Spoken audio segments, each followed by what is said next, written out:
पाकिस्तान में एक ऐसा वजीर आजम भी गुजरा है जो दूध बेचा करता था, वो दूध फरोश था, वो एक गरीब किसान का बेटा था। उसने किस तरीके से वजीर आजम होते हुए, कई बार वफाकी वजीर होते हुए, कौमी असम्बली का स्पीकर होते हुए, पाकिस्तान के सबसे बड़े सूबे पंजाब का वजीर आला होते हुए भी वो और उसकी बेगम रिक्शों में धक्के खाया करते थे। उसने किसी किस्म की कोई मुराद नहीं ली, किसी किस्म की कोई करप्शन नहीं की, किसी किस्म के कोई बड़े गाड़ियों के प्रोटोकॉल्स नहीं लिए। बताने वाले बताते हैं कि वो शख्स खुद कोई सवारी ना होती तो घर से पैदल ही वजीर आजम हाउस की तरफ चला जाता। उस शख्स ने वजीर आजम बनने के बाद कभी शहाना प्रोटोकॉल या वजीर आजम हाउस में रहने का नहीं सोचा, बल्कि उसने अपनी जिंदगी एक छोटे से फ्लैट में गुजार दी। आज मैं जिस शख्सियत का तारुफ आपको करवाने जा रहा हूँ, आप में से शायद बहुत कम लोग ही उनके बारे में जानते होंगे। वो सिर्फ 1996 से 1997 तक निगरान वजीर आजम पाकिस्तान के ओहदे पर फाइज रहे। इस एक साल के निहायत कलील अरसे के दौरान उन्होंने निहायत सादा जिंदगी गुजारी। वो शख्स कोई और नहीं, एक दरवेश, एक फकीर,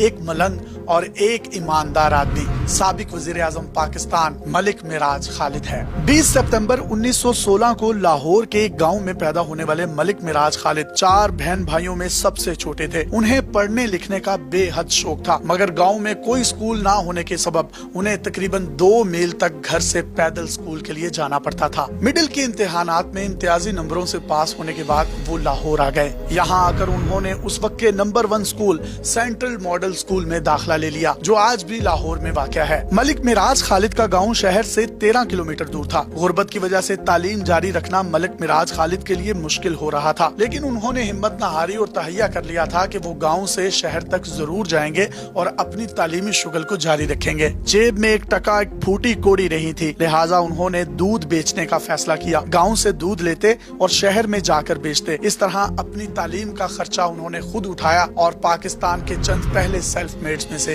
एक सेल्फ मेड बने। मलिक मिराज खालिद रोजाना सुबह फजर की नमाज से पहले उठते, मुख्तलिफ घरों से दूध इकट्ठा करते, ड्रम को रेड़े पर लाद कर शहर पहुँचते और नवाब मुजफ्फर कजलबाश की हवेली समेत कई दुकानदारों को दूध फरोख्त किया करते थे। उनके पास शहर में कोई दोस्त भी नहीं था, कोई ठिकाना भी नहीं था। दूध बेचने के बाद वो अपने कपड़े मस्जिद में जाकर तब्दील करते थे। मस्जिद में चेंज करने के बाद वो वहीं से स्कूल चले जाते। अपने कॉलेज के दौर तक उन्होंने यही दूध बेचकर अपनी तालीम का खर्चा उठाया और तालीम जारी रखी। गुर्बत की इंतहा ये थी कि उनके पास स्कूल में पहनने को जूते तक ना थे। उन्होंने पैसे जमा करके जूते खरीदे, मगर वो ये जूते गांव में नहीं पहन सकते थे, क्योंकि गांव की सड़कों पर उन जूतों ने जल्दी घिस जाना था और खराब हो जाना था। चुनाचे वो गांव से अपने वालिद की देसी जूती पहनकर शहर आ गए। वो अपने जूतों को दूध के बर्तन के साथ कपड़े में लपेट कर रख देते और सिर्फ स्कूल के लिए इन जूतों का इस्तेमाल करते, क्योंकि रास्ते में काफी गर्दो गुबार होती जो कि उनके शूज पर जम जाती थी। वो इस मुश्किल से बचने के लिए ऐसा अमल किया करते थे, क्योंकि स्कूल में मौजूद वो तमाम बच्चे जिनके शूज पॉलिश हुआ करते थे, वो कभी भी अपने आप को एहसास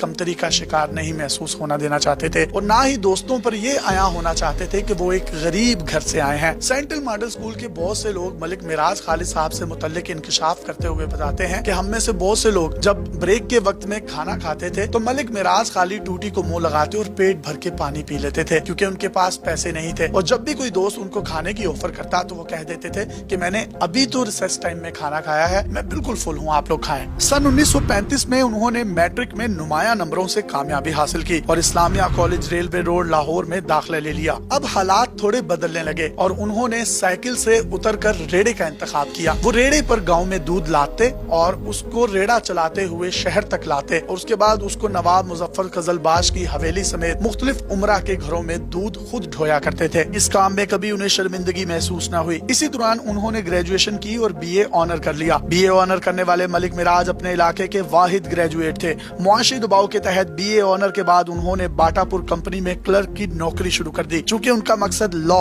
यानी कानून पढ़ना था। कुछ अरसे के बाद उन्होंने ये क्लर्क की नौकरी छोड़ दी और कानून की तालीम हासिल करने के लिए बाकायदा क्लासेस ज्वाइन कर ली। 1946 में LLB का इम्तिहान पास करके 1950 से बाकायदा प्रैक्टिस शुरू कर दी और कुछ ही अरसे में लाहौर के एक माने ताने कानूनदान और वकील बन गए। मलिक मिराज खालिद में मखलूक खुदा की मोहब्बत और इंसानियत का जज्बा कूट कूट कर भरा हुआ था। लोगों की मदद करने के लिए 1965 में उन्होंने कौमी असम्बली का इलेक्शन भी लड़ा। अंदाजा कीजिए, एक ऐसा शख्स जो गाँव में रहता था, रेडी पर दूध बेचता था और उसके बाद उसने लाहौर जैसे शहर में आकर इलेक्शन लड़ा और कामयाब भी हो गया। वो पीपल्स पार्टी के रोटी कपड़ा मकान के नारे से मुतासिर होकर इसमें शामिल हो गए। मलिक मिराज खालिद जुल्फकार अली भुट्टो के दरीना साथी थे। उनको पीपल्स پارٹی کے بانیوں میں بھی شمار کیا جاتا ہے۔ لہٰذا 1970 کے عام انتخابات میں ذوالفقار علی بھٹو نے ان کو MNA کی ٹکٹ جاری کی۔ اب یہاں آپ یہ بات سن کر حیران ہوں گے کہ MNA کا الیکشن انہوں نے جس ہستی کے خلاف لڑا وہ وہی ہستی تھی جن کے گھر وہ دودھ دینے جاتے تھے، یعنی نواب مظفر قزلباش کے بھائی ذوالفقار قزلباش۔ ملک معراج خالد نے بھاری ووٹوں کی مدد سے ان کو شکست دی اور اس الیکشن میں انہوں نے تقریباً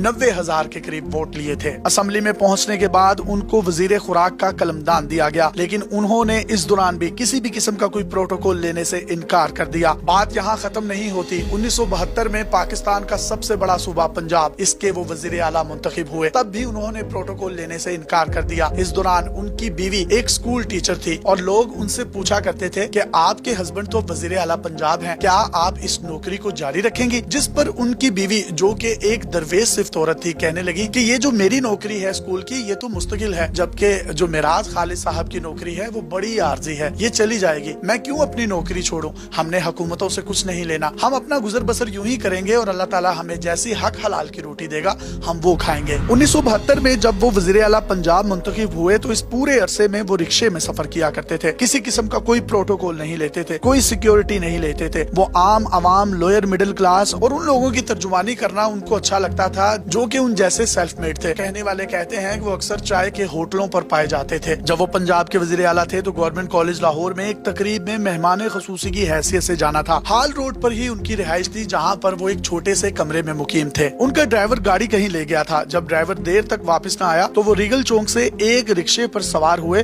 اور سیدھے گورنمنٹ کالج لاہور پہنچ گئے۔ گورنمنٹ کالج میں وزیر اعلیٰ کا استقبال کرنے والے لوگ اس وقت یہ دیکھ کر دنگ رہ گئے کہ شاید وزیر اعلیٰ صاحب کسی بڑے سرکاری پروٹوکول میں آئیں گے اور بڑے بڑے سائرن اور بڑی بڑی سیکیورٹی کی گاڑیاں ان کے آگے پیچھے ہوں گی، لیکن تمام استقبالیہ یہ دیکھ کر حیران رہ گیا جب ملک معراج خالد رکشے میں سے نیچے اترے اور انہوں نے استقبال کرنے والوں کو گلے سے لگا لیا۔ وہ اکثر فلاحی کاموں میں نظر آتے تھے، وہ غریبوں، یتیموں، مسکینوں اور ان لوگوں کی آواز بنتے تھے جن کا وزیر اعظم ہاؤس، وزیر اعلیٰ ہاؤس یا منسٹرز کی کالونی میں داخلہ تک ممنوع تھا، لیکن اس مرد کلندر میں تاریخ میں وزیر اعلیٰ بننے کے بعد وزیر اعلیٰ ہاؤس کو عام عوام کے لیے اس طرح سے کھول دیا تھا جیسے ان لوگوں کا وہ نانی کا گھر ہو۔ وہ اپنی مرضی سے جب چاہے آ سکتے تھے اور جب چاہے جا سکتے تھے۔ وہ اپنے مطالبات کھل کر معراج خالد کے سامنے رکھتے، ان کو وہ سنتے، ان کی تنقید برداشت کرتے اور مناسب حکم دے کر ہر بندے کا مسئلہ حل کرواتے تھے۔ یہ کوئی افسانوی کہانیاں نہیں ہیں۔ آپ میں سے وہ لوگ جو بزرگ ہیں جن کی عمریں 70 سال یا 60 سال ہیں، 80 سال ہیں، آپ کے گھروں میں موجود آپ کے تایا، دادا، نانا جان ہیں، آپ ان سے پوچھ سکتے ہیں کہ ملک معراج خالد کا دور کیسا تھا اور وہ شخص کس شخصیت کا حامل تھا۔ میری ان تمام باتوں کی تصدیق آپ کے گھروں میں بیٹھے ہوئے بزرگ کریں گے۔ 1973 میں اقوام متحدہ میں پاکستانی وفد کی قیادت کی اور 1973 میں ہی وفاقی وزیر قانون اور پارلیمانی امور کا قلمدان سونپا۔ 2 دفعہ اسپیکر قومی اسمبلی بنے، 4 سال تک انٹرنیشنل اسلامک یونیورسٹی کے ڈائریکٹر رہے۔ ملک معراج خالد کی کوئی اولاد نہ تھی بلکہ انہوں نے ایک بچہ اڈاپٹ کیا ہوا تھا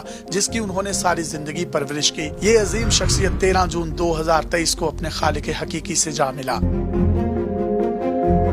یہ وہی ملک معراج خالد صاحب ہیں جن کے بارے میں کہا جاتا تھا کہ والد صاحب کا جوتا پہن کر یہ کالج جاتے اور واپس آ کر انہیں دیتے تھے۔ باپ بیٹا دونوں کے پاس ایک ہی جوتا تھا۔ دن کے وقت والد صاحب اور دوپہر کے بعد ملک معراج خالد ننگے پاؤں پھرتے تھے، لیکن کبھی احساس کمتری کا شکار نہ ہوئے۔ یہ وہ باتیں ہیں جو وہ اپنے منہ سے خود بتایا کرتے تھے اور وجہ صرف ایک ہی تھی، غریب ہونا یا غریب گھر میں پلنا بڑھنا، کوئی گالی نہیں ہوتا۔ ملک معراج خالد اپنی ان کہانیوں کے ذریعے نوجوانوں کو ایک پیغام دے رہے ہیں۔ اگر آپ اپنے والدین کے ساتھ مخلص ہیں، والدین غریب ہیں، تو کبھی بھی ان کے ساتھ ان کی غربت کا شکوہ نہ کریں بلکہ ان کے کاندھے کے ساتھ کاندھا ملائیں، محنت کریں، محنت کر کے باپ کو بھی کھلائیں اور اس کو گھر بٹھا دیں۔ پھر دنیا کی کوئی طاقت آپ کو کامیابی سے نہیں روک سکتی۔ پھر آپ مٹی میں بھی ہاتھ ڈالیں گے تو وہ سونا بنے گا۔ آپ ملک کے وزیر اعظم بھی بنیں گے، وفاقی وزیر بھی بنیں گے، پنجاب کے وزیر اعلیٰ بھی بنیں گے، اور ایک وقت ایسے آئے گا کہ بہت سے لوگ ان کو ہیروں کے لفظوں کی شکل میں خراج تحسین پیش کریں گے جیسے آج ہم انہیں کر رہے ہیں۔ اپنے میزبان یاسر شامی کو پاکستان کے سب سے بڑے digital media network daily Pakistan سے اجازت دیجیے